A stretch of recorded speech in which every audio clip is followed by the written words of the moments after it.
How you doing? My name is Ajibade Da Silva. I'm a local graduate of the Rosemary Hills community. Behind me, we're here at the Gwendolyn Cofield Community Center. It was known as the Rosemary Hills Rec Center when I was growing up here in 1993 until I graduated from Albert Einstein in 2001. I actually attended Bethesda Elementary and graduated from Western Middle School. I was brought to my attention that they're actually trying to build a middle school here at this site, and we wanted to speak to that because we had heard nothing of it once our ideal location was selected for the place for the new Bethesda Chevy Chase Middle School.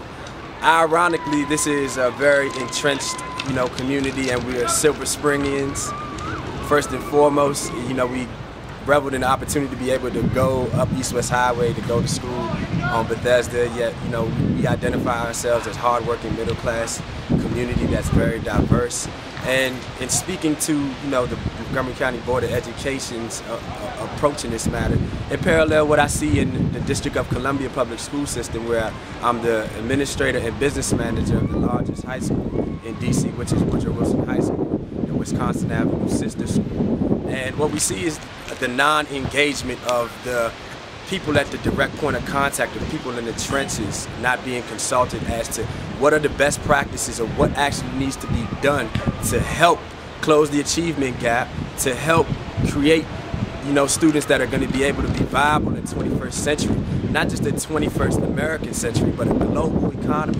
We have people who think that the old mechanisms or old opportunities are still going to be present in America in the next 5 to 10 years. And those of us that are in the know, that are exposed to the literature, know that that's not going to be the reality. We're no longer going to be a manual blue-collar society. It's about intellectual property. And what that means is that the ideas that I have, individuals have, are what we need to facilitate and promote. And we're not seeing that being done on an organizational level when you want to build a school in the community and you have no community input as to what's actually needed. Well, what's being done now, as my friend Frank Peterson and co-founder of our nonprofit organization, is that what's being done with students at the middle school industry versus identity level, where they're losing their interest in education because it's no longer appealing to their appetite or aspirations. If a child wants to be an artist, a musician, if they want to be an athlete, they want to be an astronaut, they want to be a scientist, how are we showing them tangible levels of achievement or how they can achieve these dreams and aspirations? We know that we all need fundamentals.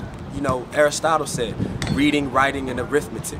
But then what gets cut in schools? The athletics and the tragic and comedic arts. So if that was necessary for the complete Roman, and we model our society based off that culture in many ways, why is it not necessary today?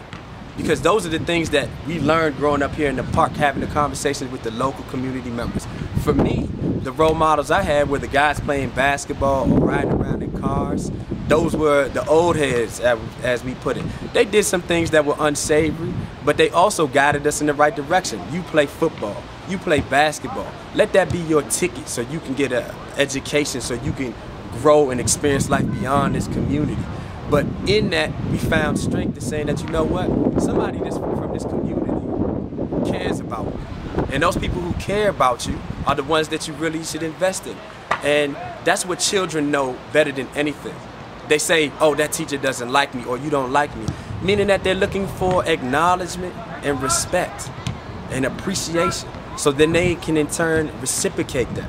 But yet when we find, institutions practicing dictatorship decision-making, saying, here, take this, and this is what it's going to be, and let it so be, then you don't have a stakeholder. You have somebody who's just going through the motions, saying, I'm just a part of a battery in a greater machine. I have no place in this society. And kids more and more today are becoming apathetic in their aspirations, not only on a social level, but on an individual level, when they say, I don't know what I'm gonna do. I don't know what I want. That's okay. Yeah, we can say that, I need you to be literally functional in terms of being able to assess what's going on around you, how to communicate with people so you can get to where you're going. And here's a misconception. If somebody would have told me 10, 15 years ago, it's not what you know, but who you know, then I might be ahead of the game in establishing those proper networks that would have saved me $125,000 in education. Now I kick myself in the butt every day because when people tell me I'm intelligent or people tell me that I'm smart or very articulate, I say, man, I shouldn't have had to pay $125,000 for it, but I did.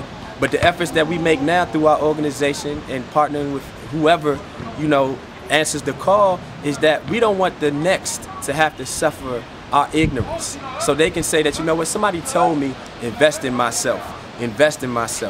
But that takes the greater organizations, the people who sit at the table making decisions, engaging people like myself, Frank Peterson, the kids most especially, because I think in my experience at working in DC public schools is that we need to become facilitators more than dictators. And we need to tell those children that they're our future.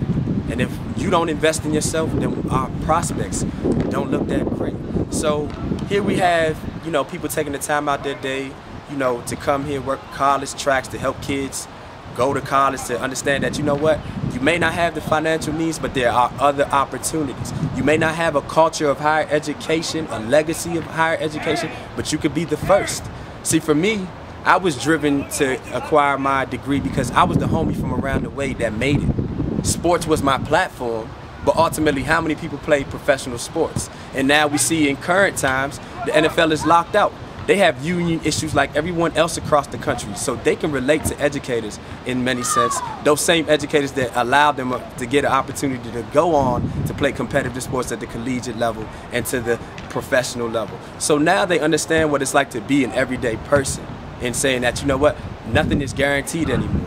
But what should be guaranteed in our society is education, an equal and proper education for all people. Our Secretary of Education says that, and I wholeheartedly believe that, because it's what you don't know is what you pay for, and we see that all too often.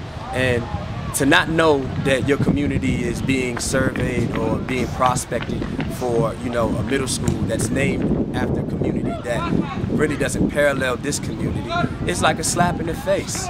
Now, we want it to work, and if this is the ideal site, come to us and ask us what's going on. Because you can see behind me, people are taking part in this park, and they're relieving themselves from the day.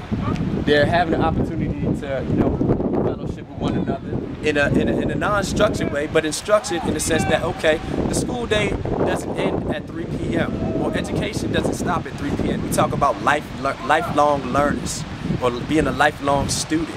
And these kids want to have an opportunity outside of school to explore their interests. If it can't be done in a normal school day, then out of school time is just as critical as in school time. And what are we doing? You know, the county is strapped for funds, but we have other opportunities. We have people who want to, you know, give to these initiatives where they can say, okay, children don't have anything to do in their unstructured time. And we have many reports and studies to show that, you know, poor behavior or dissident behavior occurs during 3 p.m. to 12 in the morning. That's when the kids are hanging out on the block with nothing to do, with no one to look to. And so what you want to do is relegate them to their community where, okay, you know, it's a working class community, but they're not exposed to people of affluence that have a culture of higher education, a legacy of higher education, where they can say, you know what, I can be competitive with you, but we can have a mutual competitiveness in saying that, okay, there's an interest that you have, that I have, and we can share and collaborate in our equal or mutual success. So to say, you know, this is Bethesda Chevy Chase Middle School, and you haven't even been here to dialogue with one of your own graduates who's somewhat successful in his achievement, or other people of the community that know what's going on, are in the know, have the ear to the ground and know what's needed, is an improper way. In Business 101, we always consult the people at the point of sales or the point of contact. So I'm asking those people who think that they know best to come and talk to the people who know best, who have experienced the disadvantage, who have been ignorant to their own benevolence and saying, okay, I don't need an education, but then it costs you on the back end.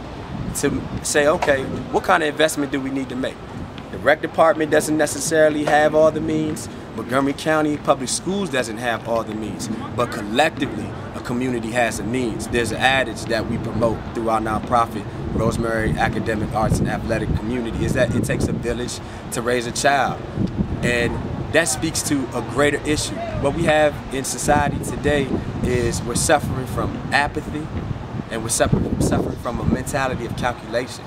So that means that I can't care about that child because I have to care about my child. I can't worry if they're hungry because I'm hungry. Well, that speaks to, okay, we let it fester year in, year out. Then what happens to that child that hasn't eaten properly for 10 to 15 years? They're gonna revert to, you know, those Maslow type hierarchy of needs where they say, okay, I need to eat, I'm gonna take your food.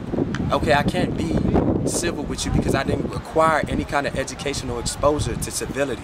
So education promotes the breadth of civility because it gives you time, it gives you patience, it gives you perspective to say, you know what, we may not look the same, we may not sound the same, we may not even have too much to do with each other, but we are human beings, we are citizens of this great nation, and that we have some common ground. That's what education provides. It's that bridge to prosperity. Yet it's different for each individual, and that spectrum is diverse. In this community, you have one of the most diverse communities in all of Montgomery County, one of the most diverse communities in the country. And to not consult that diversity is an error. You know, one thing that's continually frustrating is that we classify each other on false classifications, black, white. So we're putting people at opposite ends of the spectrum, like haves and have-nots. And then we say Hispanics, Asian, and and whoever, when it should be ethnographies. Distinguish people based on their culture. Distinguish people based on their aspirations. Distinguish people based on who they say they are, rather than who you say they are. And that's what we try to instill in these young children. Have a sense of pride in yourself, have a sense of pride in community, and have a sense of consciousness about the community at large, because it's not just Rosemary Hills community, it's not just Bethesda Elementary, it's not just MCPS, it's not just DCPS, it's not just America, but we have global issues, global warming, global economies, and we have global challenges, which are opportunities. And what we're saying is that engage these people in these localities, engage these people who are passionate about being the difference makers. Engage these people who follow in the spirit of all those great people that want to be the difference in the world that they want to see. Don't just make those decisions for them, because then they will have no faith in you. We want to have faith in our leadership, but our leadership has to have faith in us to follow. And that's what any great leader would say. And that's all we're saying, is that we are products of Montgomery County Public Schools and the greater educational community in the Washington, D.C. metro area. Please don't cheat us of the opportunity to make the change that we want to see. Come and speak to us. Come sit down with us. Walk in our communities, sharing our frustration, sharing our joys, and sharing our passion and commitment to do the right thing.